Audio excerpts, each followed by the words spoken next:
Long ago, in the quiet village of Omoma, surrounded by thick forests and golden farmlands, there lived a young girl named Adanna. She was known for her gentle voice and kind heart, but Adanna carried a strange gift, or perhaps a curse. Every midnight she would hear whispers calling her name from deep within the forest. At first she thought it was the wind playing tricks, rustling through the tall palm trees. But as the nights went on, the whispers became clearer. They spoke to her softly, almost like a song. Adanna, Adanna, come to the river, to the river. The villagers often warned their children never to wander after dark, for the spirits of the old forest loved to play with human souls. But curiosity, they say, is a flame that cannot easily be put out. One moonlit night, Adanna decided to follow the voice. She walked barefoot along the narrow path that led to the great river in Quocha, where the moonlight danced on the surface like silver fish. There, standing by the water, was an old woman wrapped in a cloth of shimmering blue. Her hair was white like cotton, and her eyes glowed like embers. "Do not be afraid, child," the old woman said, her voice calm and sweet.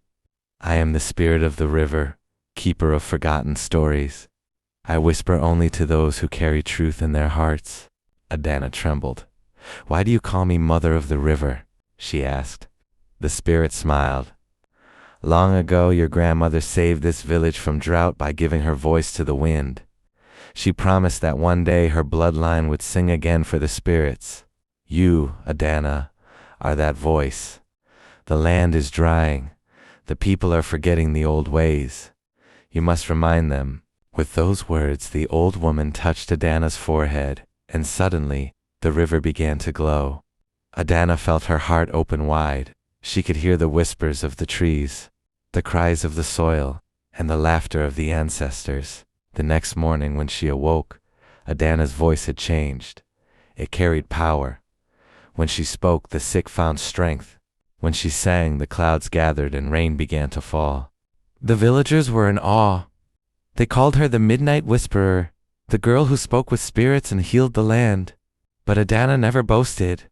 Every night she would sit quietly by the river, listening to the whispers that had chosen her, remembering that true power is not in being heard, but in listening to what others cannot.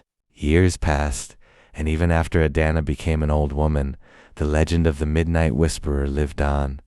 Parents told their children to keep their hearts pure, for the spirits still whisper, not to those who shout, but to those who listen when the world is silent.